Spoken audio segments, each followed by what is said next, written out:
Ini cerita tentang operasi pemasangan ring di jantung saya. Waktu itu saya tanya kepada dokter yang hendak mengoperasi jantung saya, kalau itu jantung tersumbat 100%, apa yang terjadi, dok? Dia bilang, wassalam.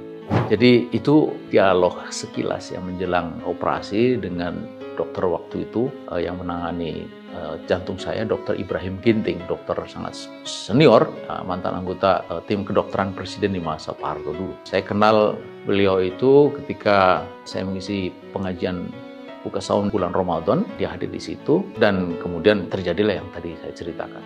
Dan dialah yang menangani operasi pemasangan stent atau ring pada pembuluh arteri jantung saya di Rumah Sakit Umum Pusat Pertamina atau RSPP Jakarta pada September 2015 lalu. Operasi ini harus dilakukan untuk menghilangkan penyumbatan pembuluh di dua tempat yang saya alami. Satu itu mencapai 99%, hampir 100%, dan yang satu ini 90%. Penyumbatan itu terlihat sangat jelas melalui monitor yang disambungkan ke kamera di ujung kateter. Kritisnya lagi, penyumbatan itu terjadi di jalur pembuluh utama, bukan di cabang. Artinya kalau terjadi penyumbatan total, praktis pembuluh di kedua tempat itu tidak akan bisa mengalirkan darah, sehingga jantung tidak mendapatkan aliran oksigen, dan seperti Dr. Ibrahim bilang tadi, wassalam.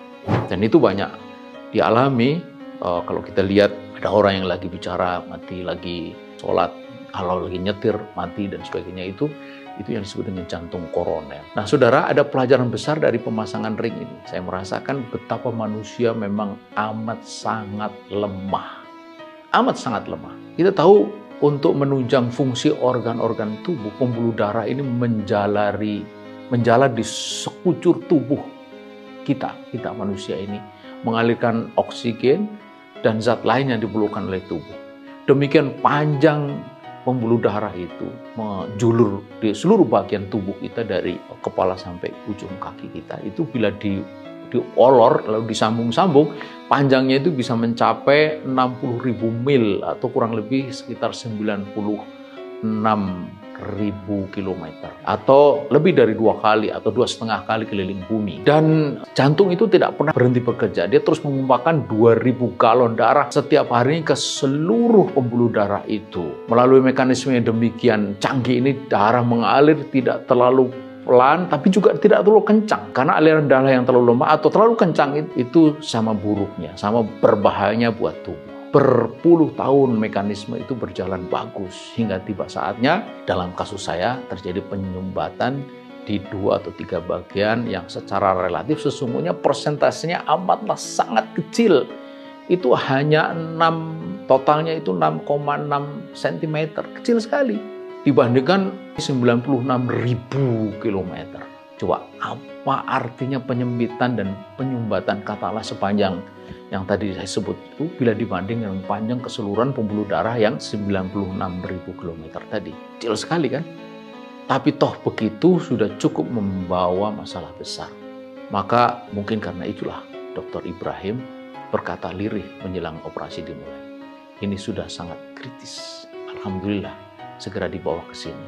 Pernahlah ketika Allah Subhanahu wa taala mengingatkan kita, Dia menciptakan manusia dalam keadaan lemah.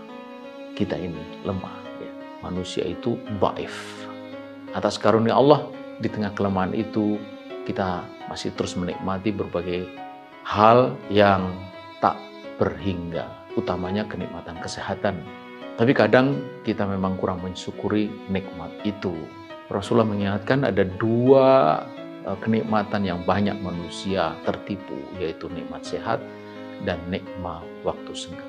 Karena itulah, saudara, kita harus terus bersyukur, dan cara terbaik mensyukuri nikmat sehat itu adalah dengan memanfaatkan tubuh kita, hidup kita ini untuk bersungguh-sungguh taat kepada Allah dan berjuang bagi tegaknya kembali kehidupan Islam, di mana di dalamnya diterapkan syariah secara kafah.